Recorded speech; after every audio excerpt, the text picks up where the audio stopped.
Cette année, j'ai vécu une expérience formidable.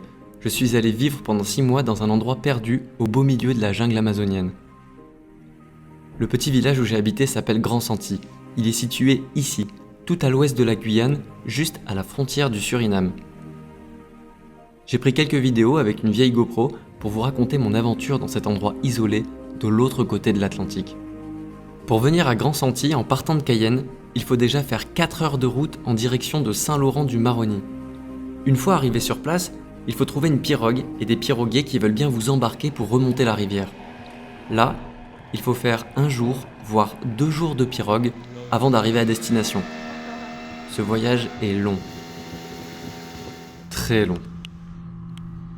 Mais les paysages sont hors du commun. Si on fait attention, on peut y voir plein d'animaux. Des perroquets à race, des caïmans ou des paresseux, sans parler de toute la flore qui s'élève majestueusement au-dessus de nos têtes. Ce n'est pas possible de venir au village par la route, car il n'y a tout simplement aucune route ni aucun chemin qui permette de rejoindre Grand Santi par la terre. Mais il existe une autre solution. C'est de prendre un tout petit avion qui survole la jungle. On n'est pas plus de 15 ou 20 à l'intérieur, et là aussi, les paysages font rêver. Coller sa tête contre le hublot et regarder la jungle de haut, en rêvant d'aventure, ça me donne des frissons à chaque fois. Quand je suis arrivé à Grand Santi pour la première fois, j'ai tout de suite eu la sensation d'être dans un village très paisible, qui vit au fil de l'eau. Le climat est carrément tropical, et quand le soleil tape, il fait pas semblant. Parfois il fait chaud et humide, et parfois il fait humide et chaud. Les habitants du village s'appellent les Djouka. Leur dialecte s'appelle aussi le Djouka. Ils sont quelques milliers à vivre ici, au bord de la grande rivière Lawa. Cette rivière a une grande importance. C'est là qu'on se lave, qu'on fait sa vaisselle et aussi sa lessive. Malgré que le village soit tout petit, il y a quelques lieux remarquables. Le plus important de tous, selon moi, c'est la boulangerie. En effet, le boulanger du village est aussi un bricoleur et un artiste. Il a décidé de transformer son jardin en un endroit bucolique et insolite, accessible à tous. À Grand Santi, il y a aussi un dispensaire pour se soigner, une église pour prier, un bar reggae pour s'amuser, un magasin de vêtements pour s'habiller, une boîte de nuit épicerie pour danser tout en faisant ses courses, un panneau multidirectionnel qui me rappelle chaque jour que je suis loin de mes amis. Et enfin, il y a un collège. C'est ici que j'ai travaillé, en tant que professeur d'anglais. Where is Brian?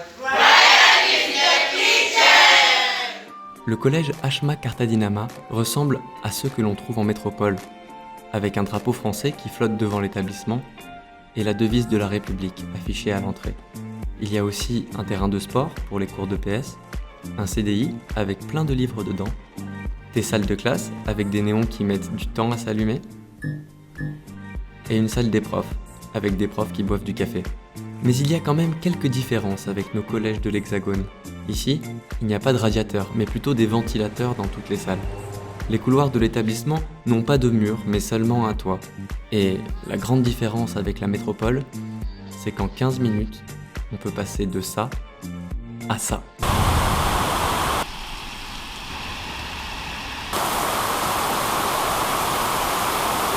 Heureusement, des petits abris comme celui-ci sont installés un peu partout pour que l'on puisse vite s'abriter. Parfois, il pleut tellement fort et tellement vite que le fleuve déborde et inonde complètement le village.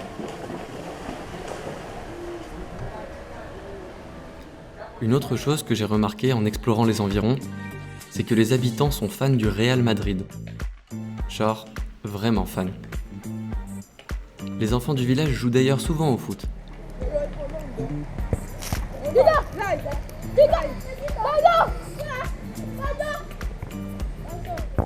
Quand ils ne jouent pas au foot, les enfants passent beaucoup de temps à pêcher. Monte la canne à pêche. C'est impressionnant de voir comme certains sont doués pour cette activité. Wow. Moi, je sais pas bien pêcher. Alors pour me nourrir, à Grand Santi, j'allais régulièrement dans une des petites épiceries du village. Les prix sont élevés et on ne trouve pas de tous les produits, car nous sommes loin, très loin des lieux de production alimentaire. Mon magasin préféré, c'était chez mon ami Denis. Et ça, c'est Monsieur Denis dans son magnifique magasin. Voilà tout ce qu'il vend. Merci beaucoup. I don't like this one. I like this one. When you drink it, you can get more energy from you know your skin, you know everything right, your cock, you know. Thanks to beer, you become stronger. Avec la bière, on est plus fort.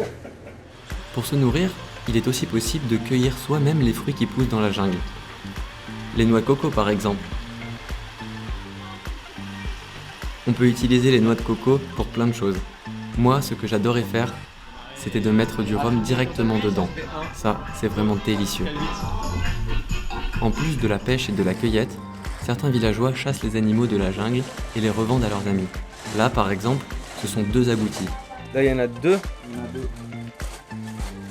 Moi aussi, je suis parti en chasse avec des amis un soir.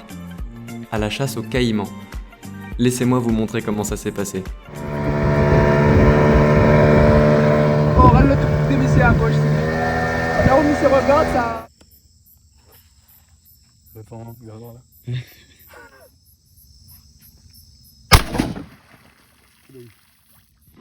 Il flotte, vite. Donne la lampe.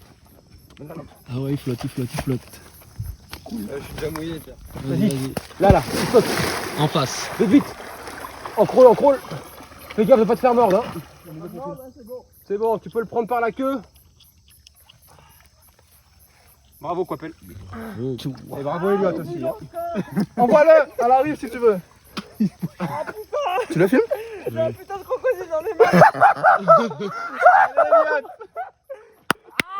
C'est dans la tête. Oh, il est en malade.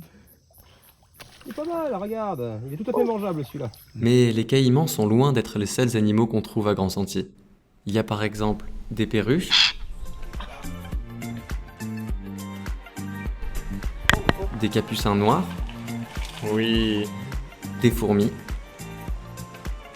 des capucins gris, des saïmiris, des poussins, leur maman et leurs cousins éloignés. Quelques chiens qui traînent avec des grands singes araignées. Il est posé. Et enfin, il y a des picolettes, Comment elle s'appelle? des oiseaux que les habitants apprivoisent pour leur chant si particulier.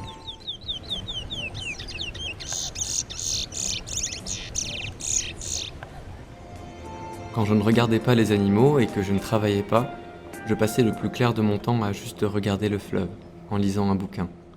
Il faut dire que les activités possibles ne sont pas très nombreuses. J'ai quand même fait beaucoup de balades sur le fleuve avec mes amis, surtout grâce à mon collègue Pierre, qui a bien voulu nous prêter sa pirogue. On peut aussi donner quelques pièces à un piroguier pour qu'il nous amène de l'autre côté du fleuve.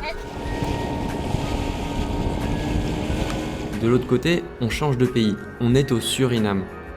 Le village s'appelle Fantasy Island. Ça fait rêver, mais il n'y a pas grand-chose de plus qu'à Grand Sentier. Quelques magasins où les prix sont un peu moins chers, et une belle vue sur Grand Sentier depuis l'autre rive.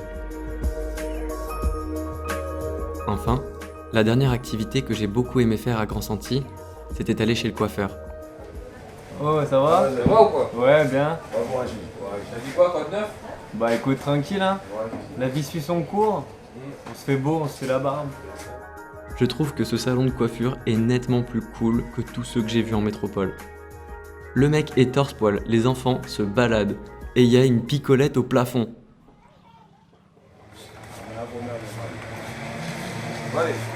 Je suis beau là maintenant?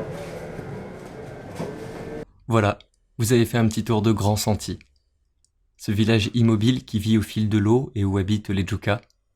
Ce village paisible que j'ai trouvé si beau et où j'ai fait quelques pas. Au final, je n'ai fait qu'un passage dans ce village, mais j'ai vu tant de personnages de tous les horizons et de tous les âges. Et je veux leur rendre hommage avec les quelques images de ce court-métrage.